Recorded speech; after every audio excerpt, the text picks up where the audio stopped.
Hello everyone, and today I'll be reading Economics for Today by Irvin B. Tucker, and this is the 11th edition. First we'll go over some of the contents. So first, part 1 is the Introduction to Economics with Chapter 1 and Chapter 2. Part 2 is Macroeconomics Fundamentals with Chapter 3, 4, 5, 6, and 7. And then Part 3 is Market Structures, which is Chapter 8, 9, 10, and 11.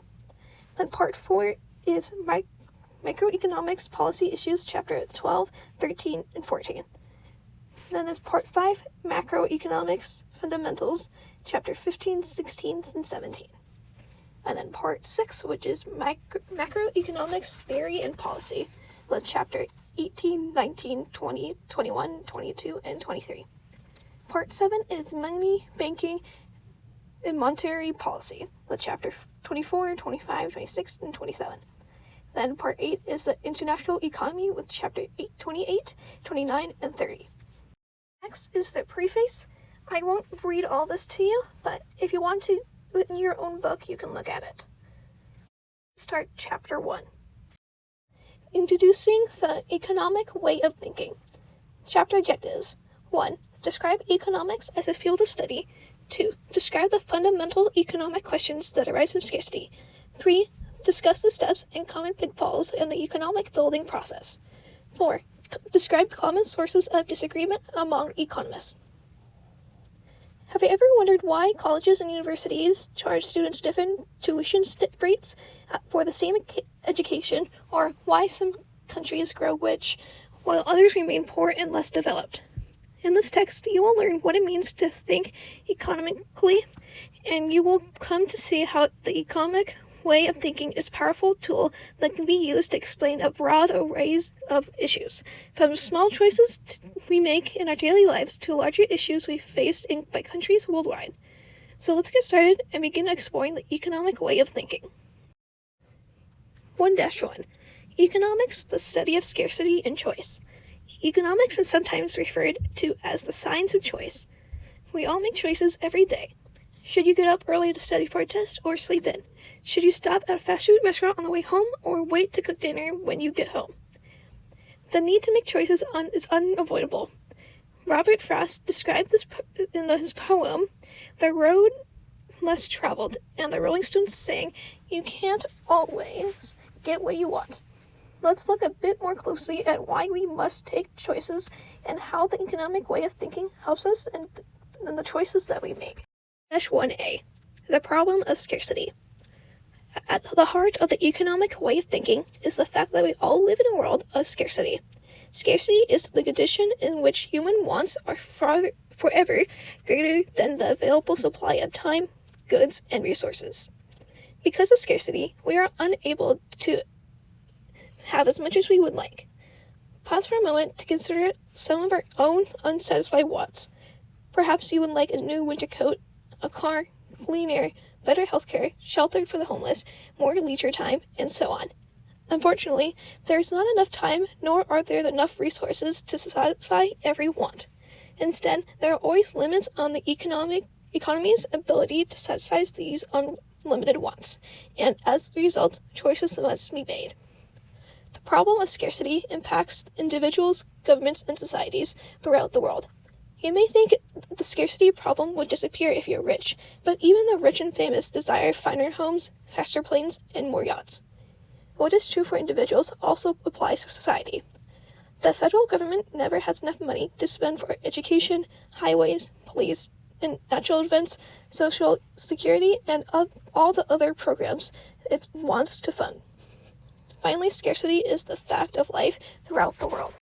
In much of South America, Africa, and Asia, the problem of scarcity is often life-threatening. On the other hand, even in more developed countries where life is much less grueling, such as North America, Western Europe, and some parts of Asia, the problem of scarcity still exists because individuals and countries never have as much of all the goods and services as they would like to have. As a result, scarcity, every nation must decide what combination of goods and services to produce, how to produce them, and why and who is going to get those goods and services. These economic choices have profound social and political implications. Take note, Scarcity forces all societies to make choices regarding what combination of goods and services to produce, how to produce them, and who will get the limited supply of these goods and services. 1-1b, Scarcity and the Economics. The perpetual problem of scarcity, forcing people and nations to make choices, is the basis for the definition of economics. Economics is the study of how society chooses to allocate its scarce resources to satisfy unlimited wants. You may be surprised by this definition. People often think economics means studying supply and demand, the stock market, money, and banking. Well, those are certainly parts, but economics is more all-encompassing.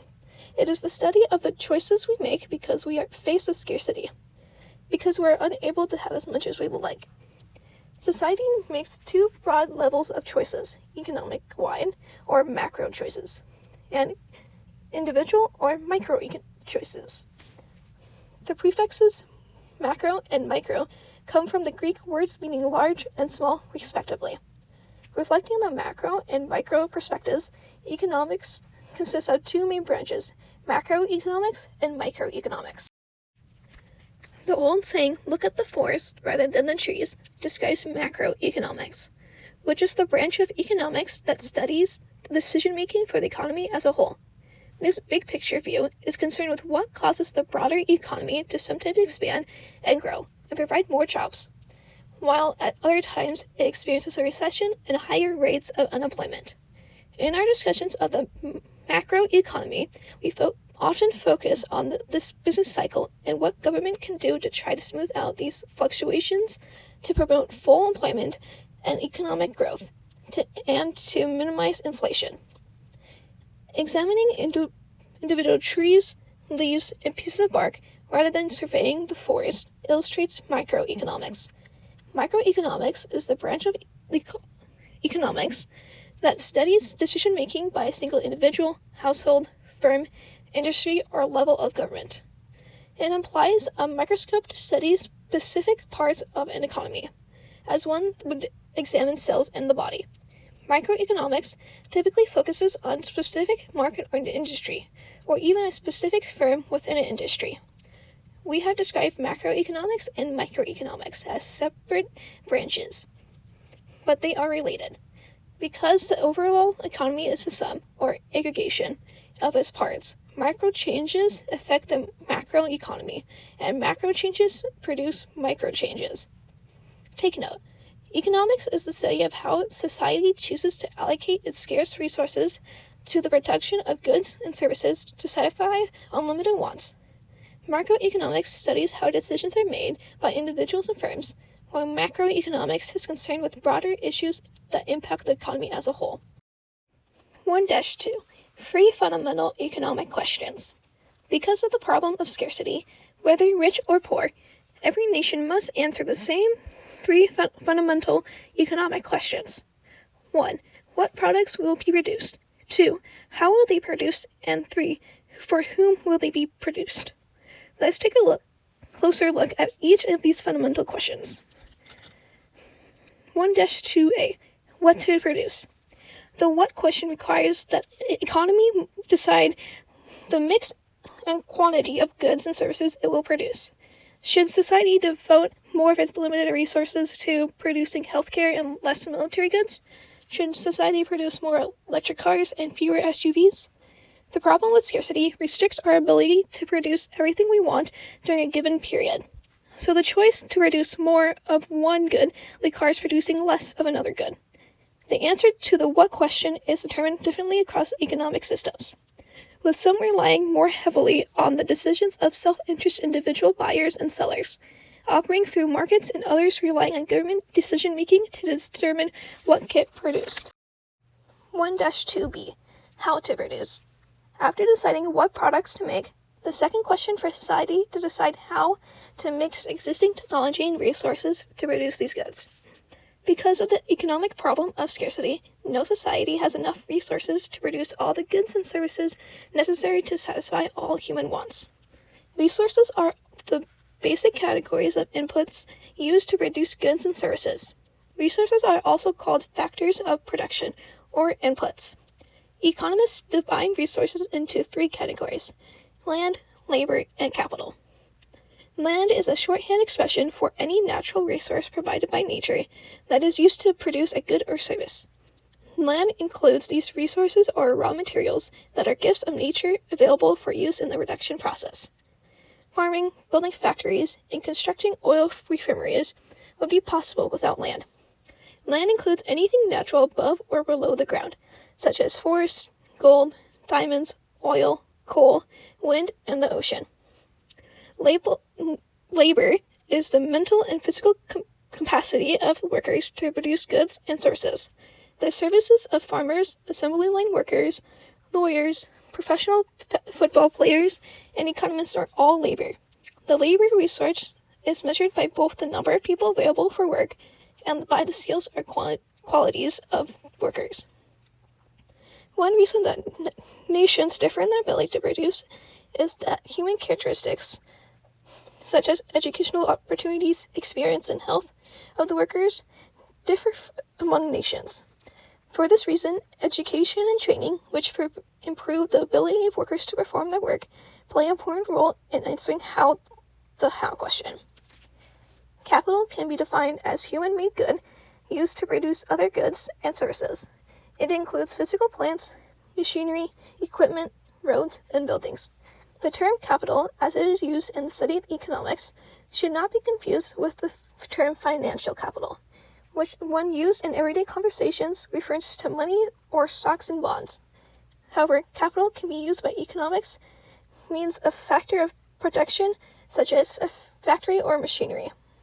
The three factors of production are organized, managed, and directed by entrepreneurs. Entrepreneurship is the creative ability of individuals to seek profits by taking risks, combining resources, and to produce innovative products. Entrepreneurs, because they are a human resource, can be thought as a special type of labor.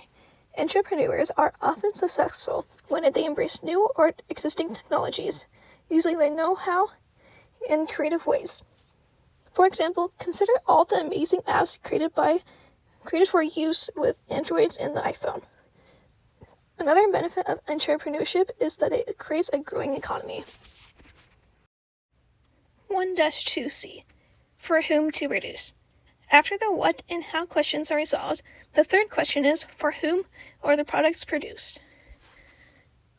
This question concerns how the economic pie is divided. Who is fed well? Who drives a Mercedes? Who receives organ transplants? In some economic systems, the for whom question is largely decided by the government, while in others it is decided by the owners of the factories of production. Am I on track? Number 1. Because of scarcity, no society has enough resources, land, labor, and capital, to produce the goods and services necessary to satisfy all human wants. As a result, every nation must A. Work to eliminate scarcity. 2. Make decisions about what, how, and for whom to produce. 3. Establish a minimum wage. Or D. All of the above. 1-3. The methodology of economics. As used by other disciplines such as criminology, biology, chemistry, and physics, economists employ a step-by-step procedure for solving problems. Step 1. Identify the problem. Step 2. Develop a model. Step 3. Gather data and test whether the theory can be supported by the data. Step 4. Formulate a conclusion. Step 1. Identify the problem. The first step in applying the economic method is to define the issue.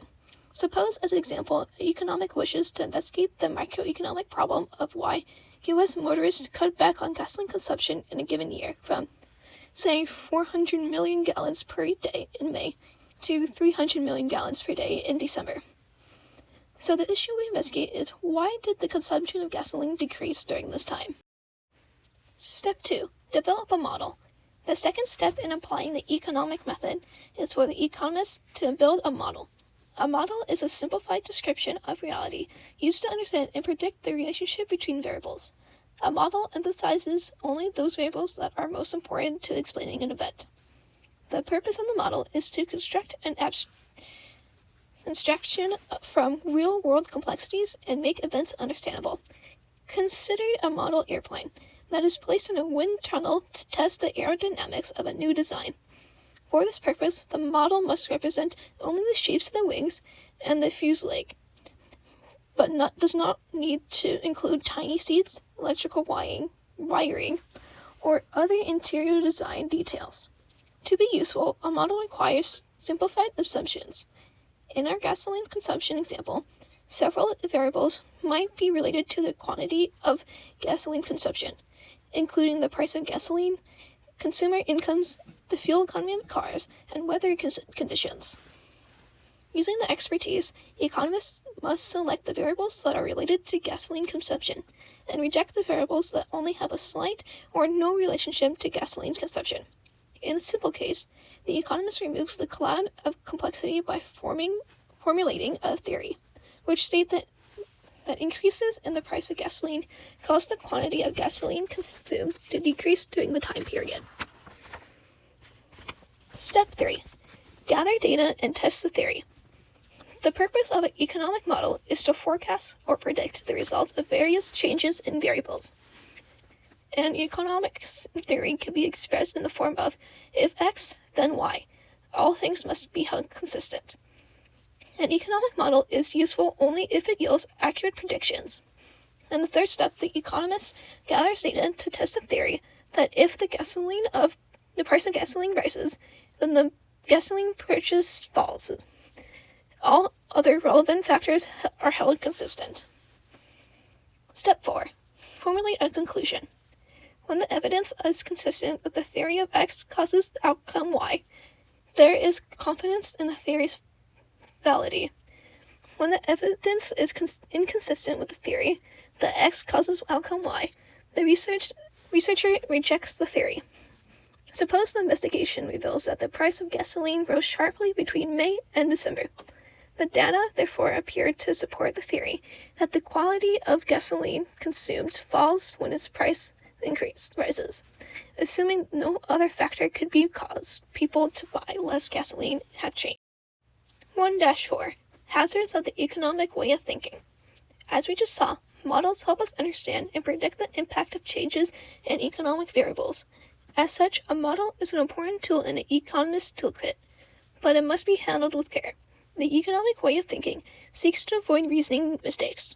Two of the most common pitfalls are failing to understand the ceteris paribus assumption and confusing correlation and causation. 1-4. The ceteris paribus assumption.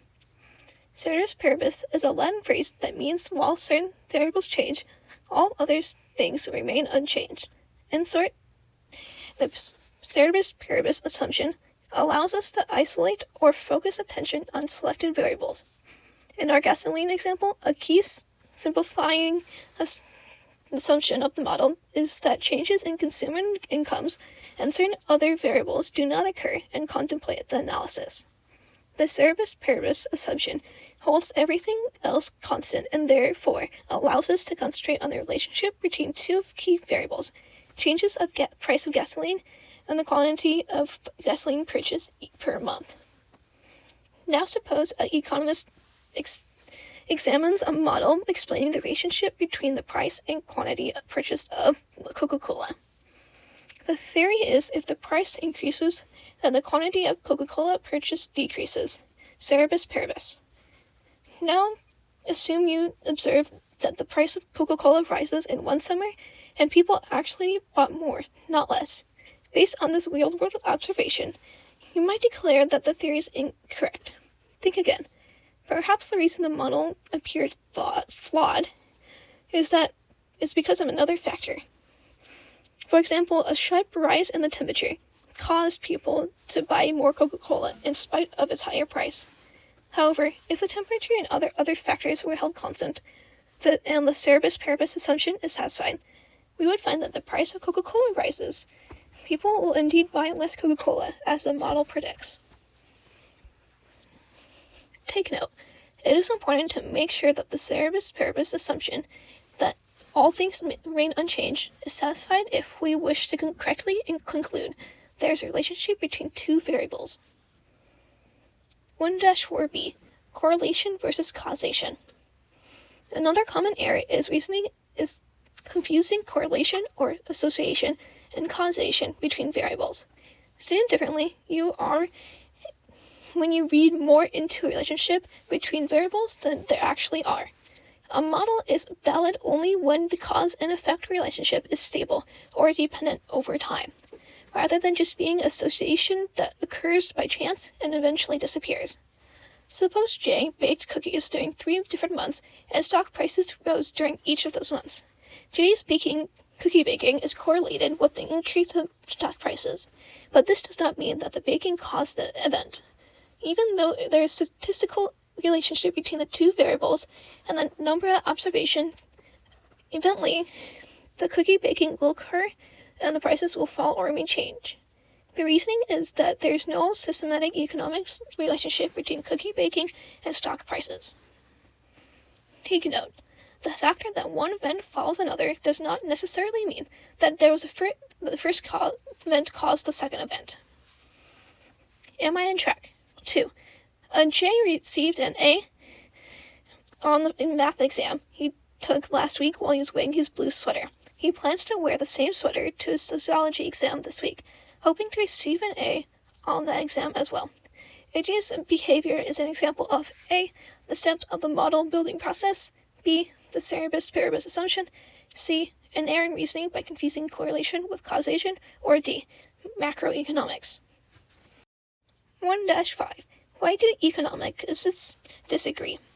Why might one economist say that a clean environment should be our most important priority, while another economist say economic growth should be our most important goal? If economics share the economic way of thinking and carefully avoid reasoning pitfalls, then why do they disagree? Why are economists known for giving advice by saying, on one hand, if you do this, then A results, and on the other hand, doing this causes result B? George Bernard Shaw once said, if you took all the economists in the world and laid them end to end, they would never reach a conclusion. It might appear that economists disagree more than other professionals, but psychologists, doctors, business executives, lawyers, and others often disagree as well. Actually, economists agree on a wide range of issues. Many economists, for example, agree that the benefit of free trade outweigh the cost, that a market-driven healthcare delivery system has many flaws, and that government deflects spending, which adds on to the national debt, can be a good thing if we want to recover more quickly from a recession. When disagreements do exist, the reason that can often be explained by either the trade-off between efficiency and quality, or the difference between positive economics and normative. Closer look. The pliable concept, correlation versus causation.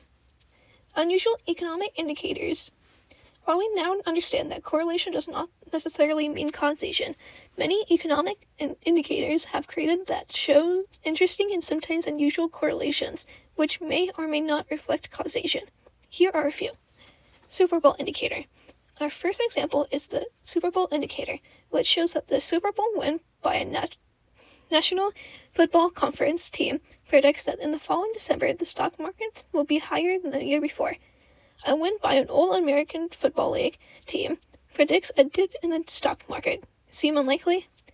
The Super Bowl indicator has been correct nearly 80% of the time over the past 50 years. What do you think? Does correlation mean causation in this case?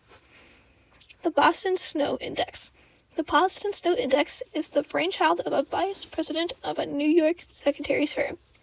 It predicts a rising economy for the next year if there is snow on the ground in Boston on Christmas Day. The BSI predicted correctly about 73% of the time over a 30-year period. However, its creator, David L. Umshaw, did not take it too seriously and views it as a spoof of other forecasters' methods. Marriage indicator. Anthony Chain, chief economist of Bank One Investment Advisors, studied marriage trends over a 34-year period. He discovered that when a number of marriages increases, the economy rises significantly, and a slowdown in marriages is followed by a decline in the economy. Chain explains that there is usually a year-long lag between a change in the marriage rate and the economy. The diaper rash indicator. Could an increase in the sales of diaper rash creams indicate a recession? It's possible. During recessions, families cut back on all kinds of spending, including spending on diapers. An unintended consequence of this may be an increase in diaper rash. Sympathy IRI data indicate that between August 2010 and August 2011, although the number of babies under the age of 2 fell by 30%, the sales of disposable diapers fell by 9%. During that same time, sales of diaper rash creams and ointments rose by 2.8%. The Champagne's Index. Sales of champagne have been used as a barometer of the economy's strength. Champagne is often used as a part of celebration, and many people have used less to celebrate during an economic turndown. Mark Reith reported that the shipments of champagne in the U.S. reached 23.1 million bottles in 2006, and then when the recession hit, shipments plummeted to 12.5 million bottles by 2009. 1-5A. Efficiency versus equality. Economists generally use the term efficiency to describe a situation when society is doing the best it can with its existing resources and technology. This implies society is producing the best combination of goods and services, as well as maximizing production. Equality, on the other hand, focuses on fairness in the way production is distributed among members of society. Simply stated, as shown in Exhibit 1, efficiency is concerned with maximizing the size of the economic pie, while equality is concerned with how the pie is divided. Often society faces a trade-off between efficiency and equality. Consider a simple example. You are in line at a grocery store on a busy Friday afternoon.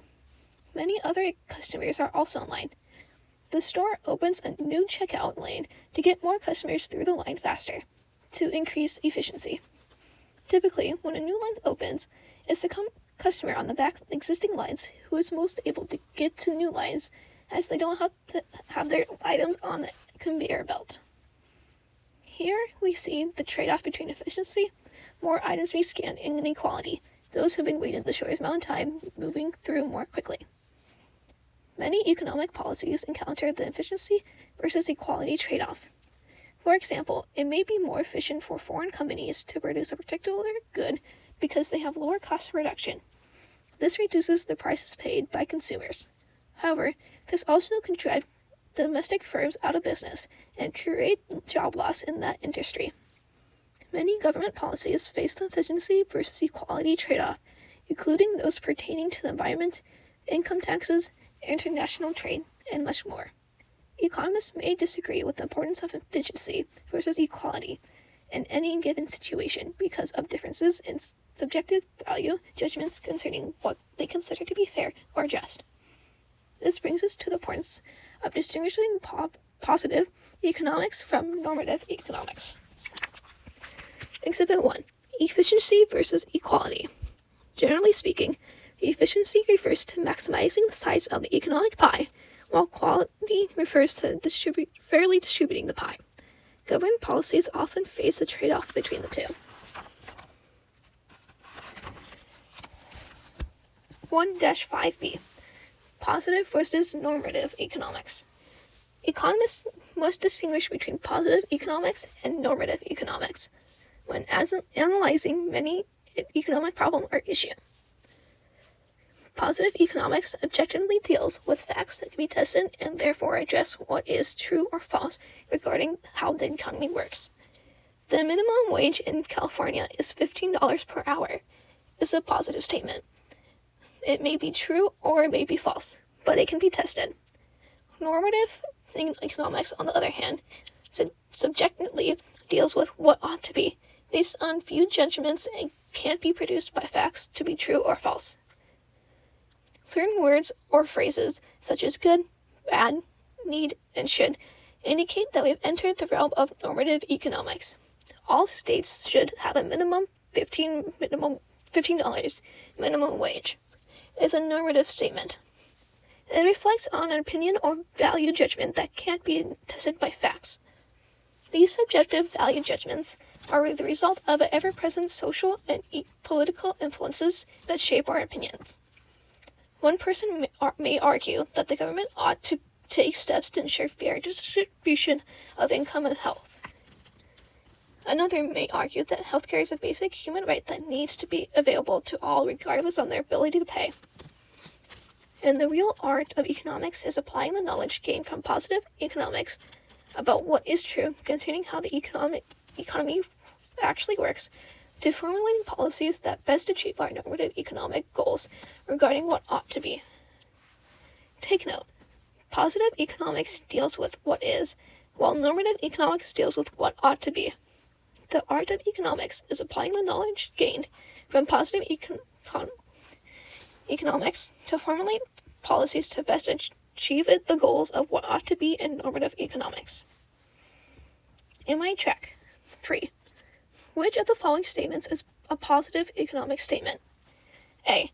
The unemployment rate is 4.5%. B.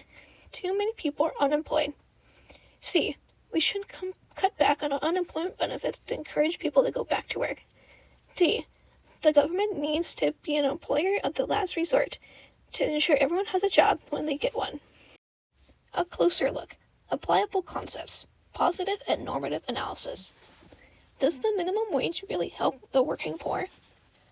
The distinction between positive and normative economics can be especially important when considering the controversial public policy proposal, like raising the minimum wage. See if you can distinguish the positive and normative economic statements in this debate.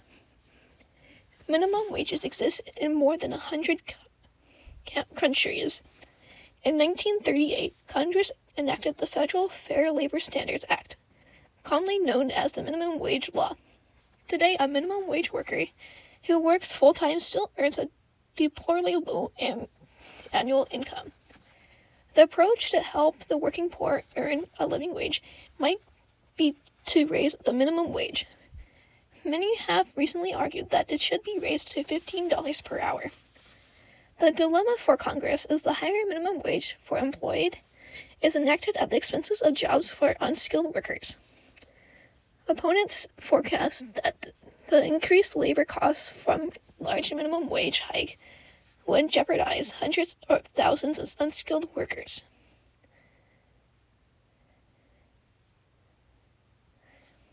For example, employers may opt to purchase more capital for less expensive labor. Restaurants can use iPads instead of servers to take orders and install robotic burger flippers.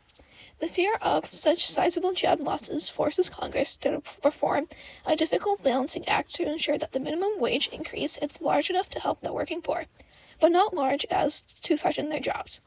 Some politicians claim that rising the minimum wage is a way to help the working poor without a cost to taxpayers.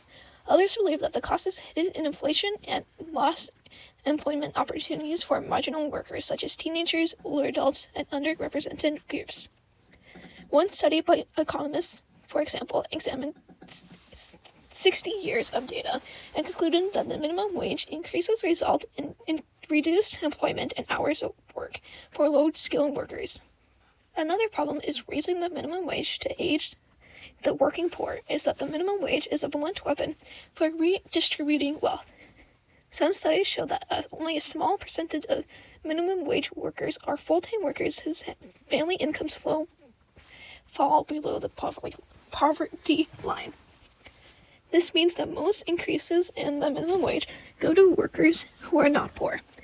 For example, many minimum wage workers are students living at home or workers whose spouse earns a much higher income. To help only the working poor, some economists argue that the government should target only those who need assistance rather than using the shotgun approach of raising the minimum wage. Supporters of rising the minimum wage are not convinced by these arguments. They said it isn't right for a worker who works full-time should live in poverty. They point to the fact that the minimum wage has not kept pace with typical workers' wage or with the cost of living. As a result, the growing upper class has has to rely on some form of public assistance, like food stamps. And this, they argue, only adds to the income inequality as taxpayers end up subsidizing profitable companies who don't pay their workers a living wage. Moreover, people on the side of the debate believe that opponents exaggerate many claims, especially to the extent to which employment and higher prices result from higher minimum wage. They provide evidence that the benefits of a higher minimum wage may more than the offsets of these costs. For example, when earning a higher wage, workers will spend more money, generating a need for companies to expand the production and to hire even more workers. In addition, the gain of these higher incomes far exceed the cost of higher prices, leaving workers better off. To proponents, increasing the minimum wage is a win-win proposition. We return to this issue in Chapter 4 as the application of supply and demand analysis. Key terms: scarcity, resources, land, labor, entrepreneurship, capital, economy, economics, equality, macroeconomics, microeconomics, model, efficiency, cerebus paribus, positive economics, normative economics. Summary: scarcity is the fundamental economic problem that human wants exceed their available time, goods, and resources. Individuals in society, therefore, can never have everything they desire. Economics is the study of how individuals in society choose to allocate scarce resources to satisfy unlimited wants. Faced with the unlimited wants and scarce resources, we must make choices among alternatives. Macroeconomics applies the economy-wide perspective that focuses on such issues as inflation, unemployment, and the growth rate of the economy, while microeconomics examines individual decision-making units within an economy, such as consumers' response to changes in the price of coffee and the reasons for these changes, and the market price of personal computers. Because of the problem of scarcity, whether rich or poor, every nation must answer 3 fundamental questions: what goods and services to produce, how to produce these goods and services, for whom will these be produced. Resources are factors of production classified as land, labor, and capital. Entrepreneurs seek profits by taking risks and combining resources to produce innovative products. Models are simplified descriptions of reality used to understand and predict economic events.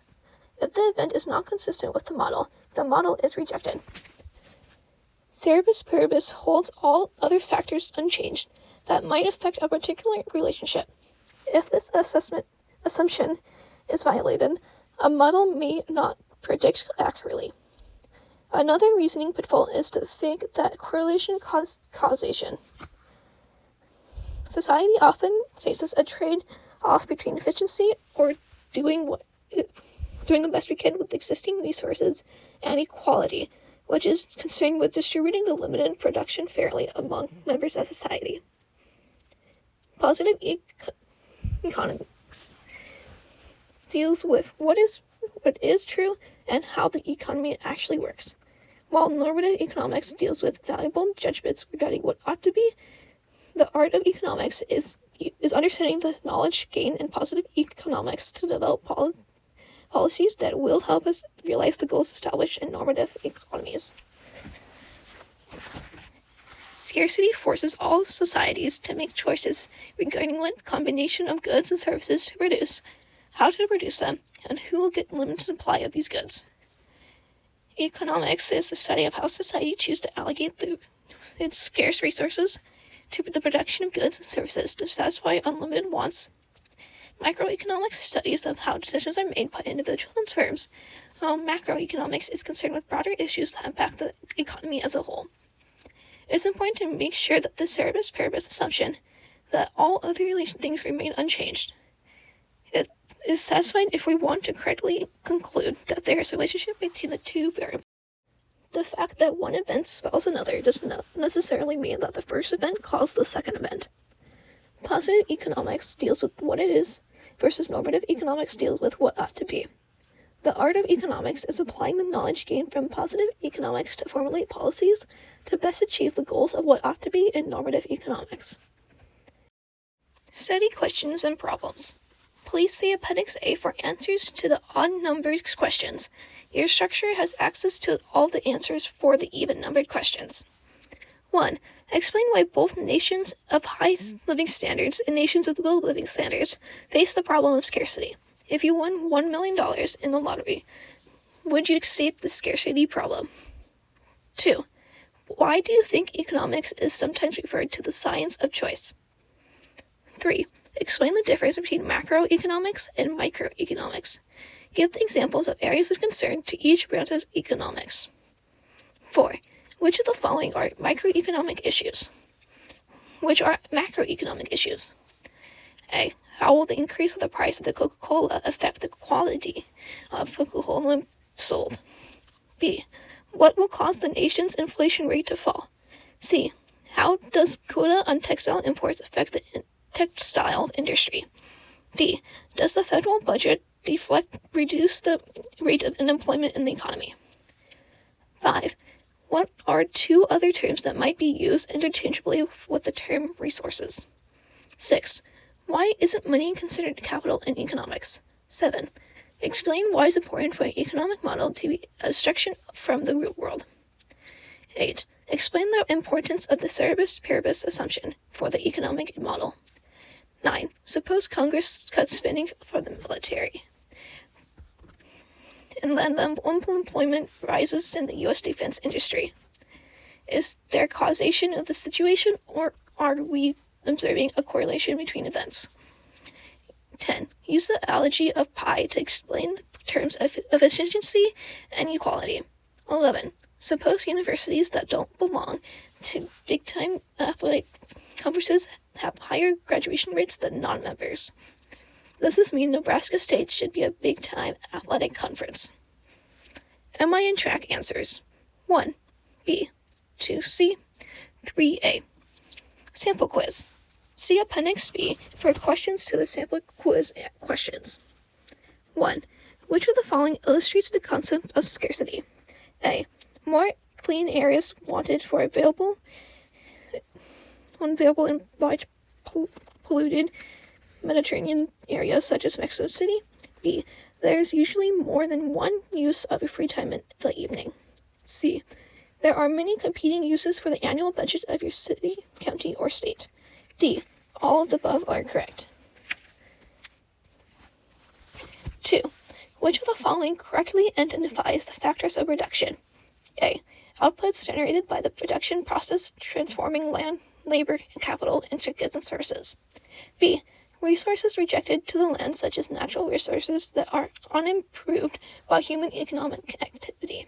C. Land, natural resources, labor, human capital, entrepreneurship, and capital, constructed inputs such as factories. D. Just labor and capital in unindustrialized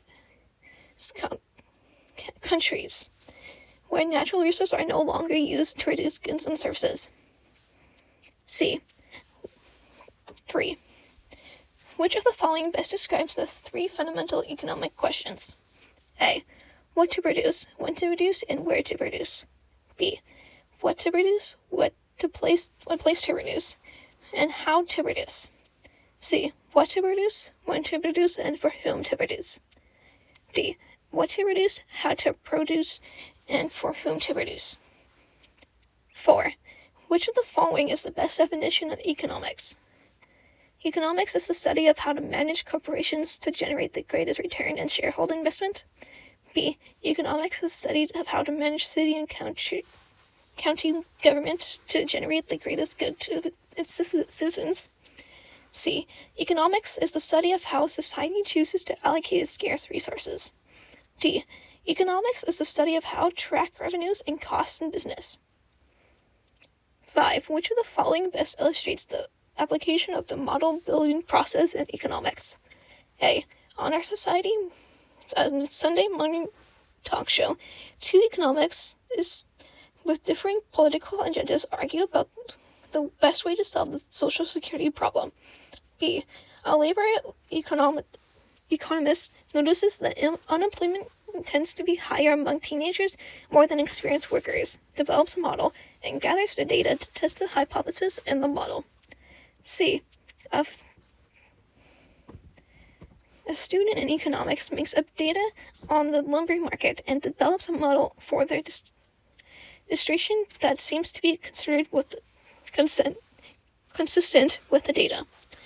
D. Economics come to believe that some economic models are true simply just because prominent leading economics say they are true. 6. Which of the following represents causality versus correlation? A. In years of fashion indicates wiper labels on men's jackets, the stock market grows by at least 5%. B. Interest rates are higher in years ending with a 1 or a 6. C. Unemployment falls when the AFC champion wins the Super Bowl. D. Quality demand goes up when the price falls because lower prices increase consumer purchasing power and because some consumers substitute goods switch. 7. Which of the following describes the ceteris paribus assumption? If we increase the price of a good, reduce the consumer income, and lower the price of substitutes, and if the quality demanded observed to fall, we know that the price increase caused the decline in the quality demanded. If the federal government increases government spending, and the Federal Reserve Bank lowers interest rates, we know that the increase in government spending caused the unemployment to fall. If a company reduces its labor cost, negotiates lower material costs from its vendors, and advertises, they know that the reduced labor costs are why the company profits are higher. D. If we decrease the price of a good and observe that there is an increase in quality demanded, holding up all other factors that influence the beliefs of the relationship is consistent. 8. The condition of scarcity A. Cannot be eliminated. B. Prevails in poor economies. C. Prevails in rich economies. And D. All the above are correct. 9. Which of the following best describes an entrepreneur? A person who works as an office clerk at a major corporation. D. A person who combines the factors of production to produce innovative products. C. A special type of capital. D. Wealthy individuals who provide savings that stimulate the economy. If in a current situation, no one is able to be made better off without someone else being worse off, then the situation is said to be equitable.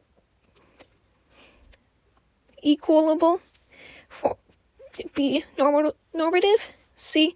Efficient. D. Effective.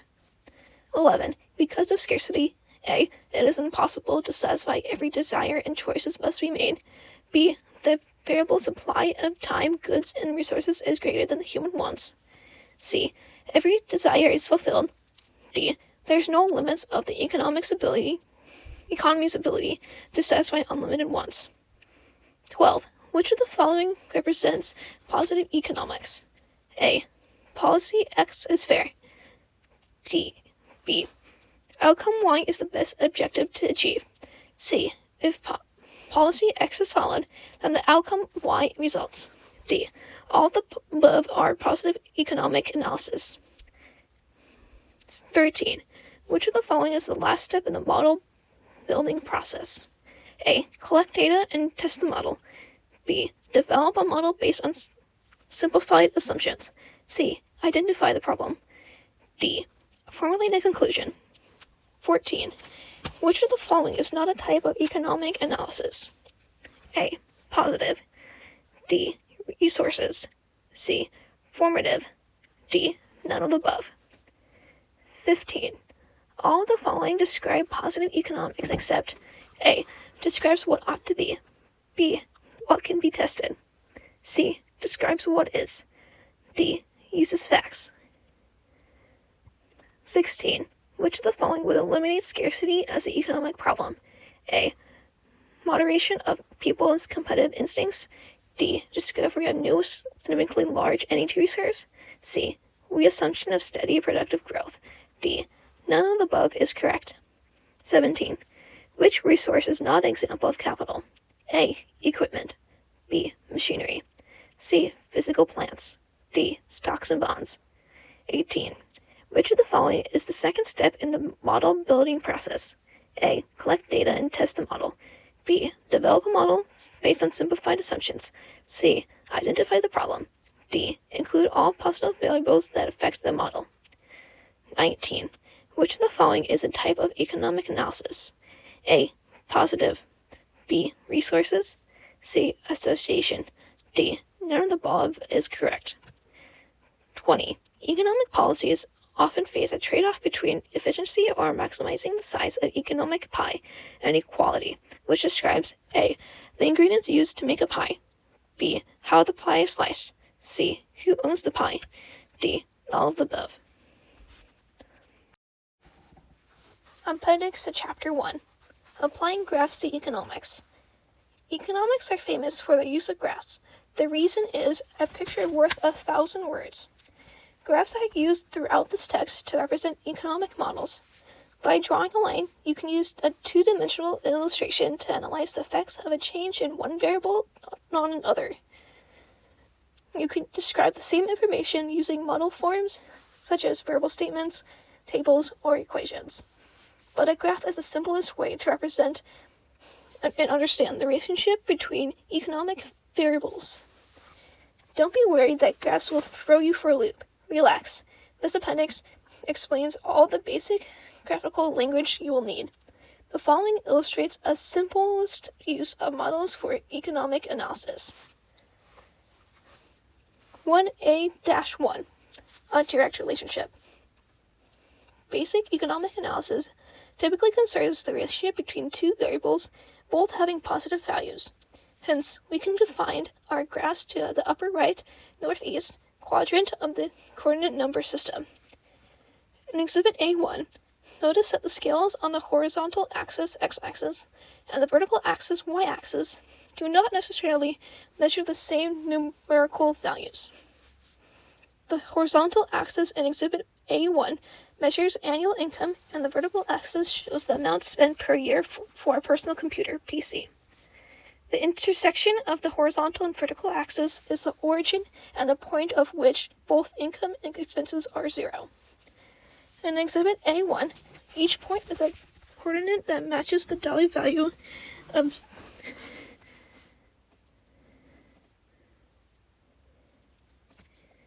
income and the corresponding expenditure for a PC. For example, point A on the graph shows that people with an annual income of $10,000 spent $1,000 per year. For graph shows that people with annual income of $10,000 spent $1,000 per year for a PC. Other incomes associated with different expenditure levels. For example, at $30,000 per year, point C, and $3,000 will be spent annually on a PC. The straight line in Exhibit A1 allows us to determine the direction of change in PC expenditure as the annual income changes.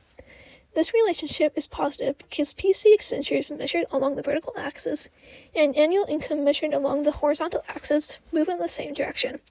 PC expenditure increases as the annual income increases. As income decreases, so does the amount spent on a PC.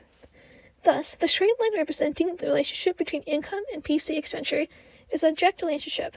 A direct relationship is a positive association between two variables. When one variable increases, the other increases. When one variable decreases, the other variable decreases. In short, variables change in the same direction. Finally, an important point to remember, a two-variable graph, like any model, isolates the relationship between two variables and holds all other variables constant under the ceteris paribus assumption. In Exhibit A1, for example, factors such as the prices of PC and education are held constant by assumption. In Chapter 3, you will learn that allowing variables not shown in the graph to change can shift the position of the line or curve. Exhibit A1. Direct relationship between variables. The line with a positive slope shows that the expenditure per year for a personal computer has a direct relationship to the annual income, ceteris paribus. An annual income increases along the horizontal axis. The amount spent on PC also increases, as measured by the vertical axis. Along the line, each 10-unit increase in annual income results in a 1-unit increase in expenditure for PC. Because the slope is constant along a straight line, we can measure the same slope between any 2 points. Between points A and D, the slope is y over x, or plus 3 over plus 30, which equals plus 1 over plus 10, which is 1 over 10. Take note, a direct positive relationship is expressed graphically as an increase upward sloping curve or line. 1a-2, an inverse relationship. Now consider the relationship between price of t-shirts and the quantity consumers will buy per year, shown by Exhibit A2. These data include an inverse or negative relationship between the price and quantity variables. When the price is low, consumers purchase a greater quantity of t-shirts than when the price is high. An inverse relationship is the negative association between two variables. When one variable increases, the other variable decreases. When one variable decreases, the other variable increases. Stated simply, the variables move in opposite directions. The line drawn in Exhibit 2a is a inverse relationship. By long-established tradition, economists put a price on the vertical axis and quantity on the horizontal axis. In Chapter 3, we'll study in more detail the relationship between the price and quantity demanded by the law of demand. Exhibit A2, an inverse relationship between variables. The line with a negative slope shows an inverse relationship between the price of t-shirt and the quantity of t-shirts consumers purchase, ceteris paribus. As the price of a t-shirt rises, the quantity of a t-shirt's purchase falls. A lower price of t-shirts is associated with more t-shirts purchased by consumers. Along the line, with each $5 decrease in the price of t-shirts, consumers increase the quantity purchased by 25 units.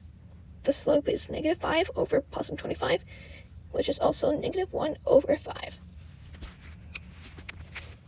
In addition to observing the inverse relationship negative slope, you might interpret the intercept at point A in the exhibit. The intercept in this case means that at the price of $25, no consumer is willing to buy a single t-shirt. Take note, an inverse negative relationship is expressed graphically as a downward sloping curve or line.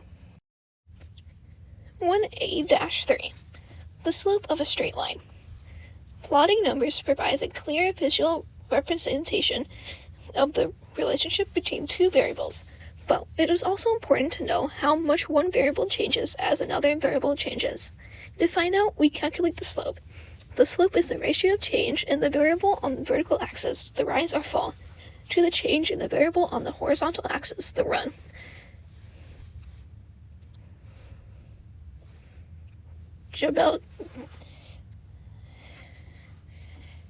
If y is on the vertical axis and x is on the horizontal axis, the slope is expressed as follows.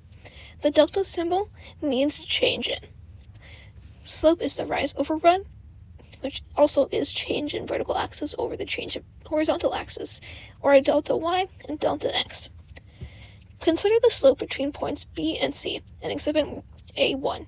The change in expenditure for a PCY is equal to +1 from $2,000 to $3,000 per year, and the change in the annual income X is equal to +10 from $20,000 to $30,000. The slope is therefore +1 over +10, or 0.10. The sign is positive because the computer expenditure is directly or positively related to the annual income. The steeper the line, the greater the slope because the ratio of delta y to delta x rises. Conversely, the flatter line, the smaller the slope. Exhibit A1 also illustrates that the slope is a straight line is consistent. That is, the slope between any 2 points along the line, such as point A and B, is equal to +3 over +30, which is also 1 over 10, which is also 0.10. What does the slope of 1/10 mean? It tells you that $1,000 increase or decrease in a PC expenditure each year occurs with each $10,000 increase or decrease in annual income. The line plotted in Exhibit A1 has a positive slope, and we describe the line as upward sloping. On the other hand, the line in Exhibit 2 has a negative slope. The change in y between points C and D is equal to negative 5 from $15 down to $10, and the change in x is therefore equal to plus 25 plus from 50 million to up to 75 million t-shirts purchased each year. The slope is therefore negative 5 over positive 25, which is also negative 1 over 5. And this line is described as downward sloping. What does the slope of negative 1 over 5 mean? It means that rising or lowering the price of each t-shirt by decreasing or increasing the quality of t-shirts purchased by 50 million per year. Suppose we calculate the slope between 2 points on a flat line, for example, points B and C, in Exhibit A3. In this case, there is no change in Y expenditure for toothpaste, as X annual income increases. Consumers spend $20 per year on toothpaste regardless of annual income. It follows that delta Y equals 0, as any delta X, so the slope is equal to 0. The two variables along a flat line, horizontal or vertical, have an independent relationship. An independent relationship is a zero association between two variables. When one variable changes, the other variable. Exhibit A3, an independent relationship between variables. The flat line with a zero slope shows that the expenditure per year for toothpaste is unrelated to the annual income. As annual income increases along the horizontal axis, the amount spent each year for toothpaste remains unchanged at 20 units. If annual income increases 10 units, the corresponding change in expenditure is 0. The slope is 0 over 10, or 0. 1A-4. A three-variable relationship in one graph. A two-variable relationship drawn so far conforms to a two-dimensional flat piece of paper. For example, the vertical axis measures the price per t-shirt variable, and the horizontal axis measures the quality of t-shirts purchased variable.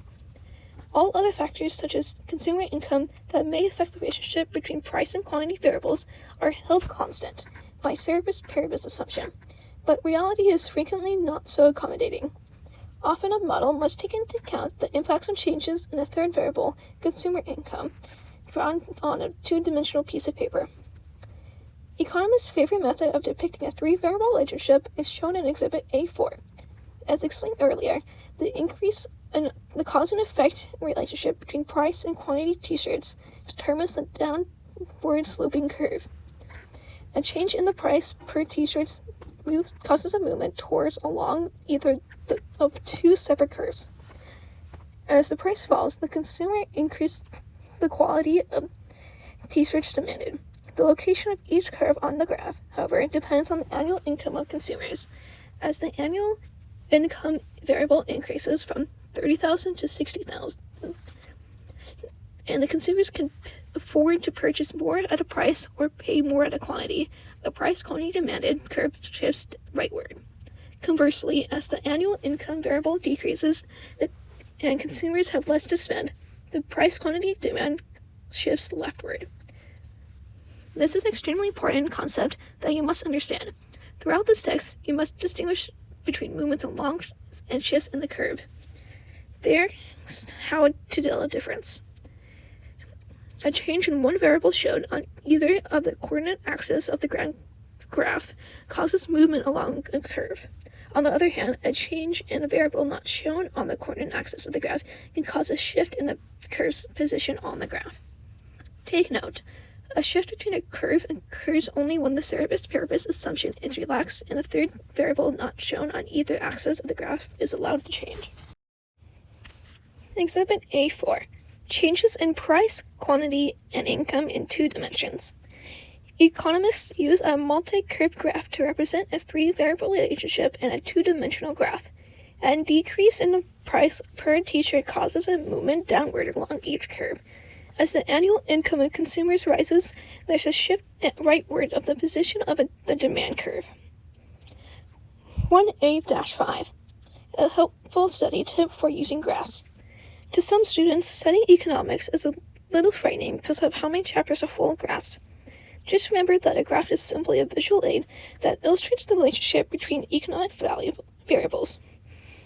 Noting these relationships is a ticket to understanding how the economy really works. So keep in mind that all inverse negative relationships are expressed as downward sloping curves or lines, and direct positive relationships are expressed by upward sloping curves.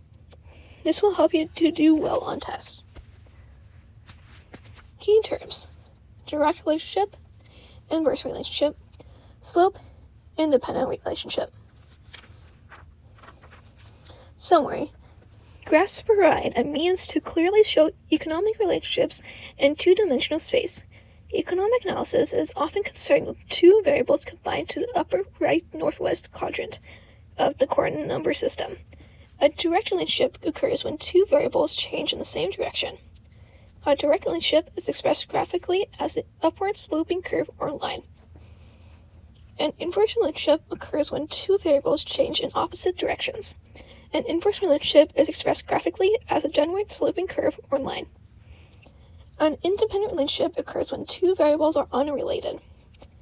A three-variable relationship is depicted by a graph showing a shift in a curve when the service purpose assumption is relaxed, and a third variable, such as annual income, not in either axis of the graph, is allowed to change. Study questions and problems. Please see Appendix A for questions of the odd-numbered questions. Your instructor has access for the answers of the even-numbered questions. 1. Draw a graph without specific data for the expected relationship between the following variables. A. The probability of living in age. B. Annual income in years of education. C. Inches of snows and sales of bathing suits. D. Number of football games won and the athletic budget. In each case, state whether the expected relationship is direct or inverse. Explain the additional factor that would be caused in the central cerebus paribus assumption, because it might change and influence your theory.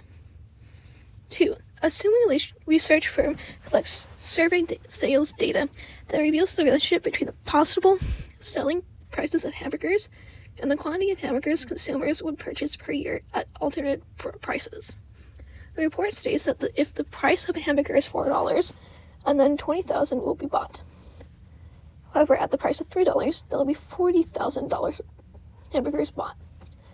At $2, there will be $60,000 hamburgers bought. And at $1, there will be 80,000 hamburgers bought. Based on this data, describe the relevant relationship between the price of a hamburger and the quantity consumers are willing to purchase using a verbal statement, a numerical table, and a graph. Which model do you prefer? Why? Sample quiz. Please see Appendix B for questions to sample quiz questions. 1. What is used to illustrate an independent relationship between two variables? A. An upward sloping curve. B. A downward sloping curve. C. A hill-shaped curve. D. A horizontal and vertical line. 2. Which of the following pairs is most likely to exhibit an inverse relationship? A. The amount of time you study and your grade point average. B. People's annual income and the expenditure on personal computers. C. Baseball player's salary and their batting average. D. The price of a concert and the number of tickets that people purchase. 3. According to Exhibit A5, what is the relationship between the price per pizza and the quantity of pizza purchased? A. Direct. B. Inverse. C. Complex. D. Independent. 4. What is the slope of the line shown in Exhibit A5? A. -1. B. -0.5. C. -1/4. Or D. 0. Which of the following would cause a leftward shift in the relationship shown in Exhibit A5? A. A fall in the household incomes. B. A fall in the price of pizza. C. A fall in the quantity of pizza that people want to purchase. D. All of the above would shift the line in the graph. 6. Suppose two variables are directly related. If one variable increases, the other also rises. B. Falls. C. Remains unchanged. D. Repeats unpredictably. 7. When an inverse relationship is graphed, the resulting line or curve is horizontal. B. Vertical. C. Upward sloping. D. Downward sloping. 8. Line AB in Exhibit A6 shows that the increasing variables of X decreases the variables Y. B. Decreasing values of x decreases the values of y. C. There's a direct relationship between x and y. D. All the above are true. 9. In Exhibit A6, what is the slope of AB? A. Positive. B. 0. 3. Negative. D. Variable. In Exhibit A6, what is the slope of the line AB? A. 1. B. 5. C. 1/2. D. Negative 1. 11. As shown as Exhibit A6, the slope of the line AB A. Decreases with increases in x, increases with increases in x. C. Increases with decreases in x. D. Remains constant with changes in x. In Exhibit A6, as x increases along the horizontal axis, the y values increase with the relationship between x and y variables. A. Direct. B. Inverse. C. Independent. D. Variable. In Exhibit A7, as x increases along the horizontal axis, the y values decrease. What is the relationship between x and y variables? A. Direct. B. Inverse. C. Independent. D. Variable. 14. Line AB in Exhibit A7 shows that increasing values of x reduces the values of y. D. Decreasing the values of x increases the values of y. C. There's an inverse relationship between x and y. D. All of the above are true. 15. As shown as Exhibit A7, the slope of line AB A. Increases and decreases and increases with x. B. Increases with increases in x. C. Increases with decreases in x. D. Remains constant with changes in x. 16. In Exhibit A7, what is the slope of AB? A. 3. B. 1. C. -1. D. -5. 17. In Exhibit A7, what is the slope of AB? A. Positive. B. 0. C. Negative. D. Variable. 18. In Exhibit A8, as x increases along the horizontal axis corresponding with points ED on the line, y variables remain unchanged in 20 units. What is the relationship between x and y variables? A. Direct. B. Inverse. C. Independent. D. Undefined. 19. In Exhibit A8, what is the slope of line AD? A. Greater than 1. B. Equal to 1. C. Less than 1. D. 0. 20. Exhibit A9 represents a three-variable relationship as the annual income of consumers falls from $50,000 line A to $30,000 line B. The result is an A. Upward movement along each curve. B. Downward movement along each curve. C.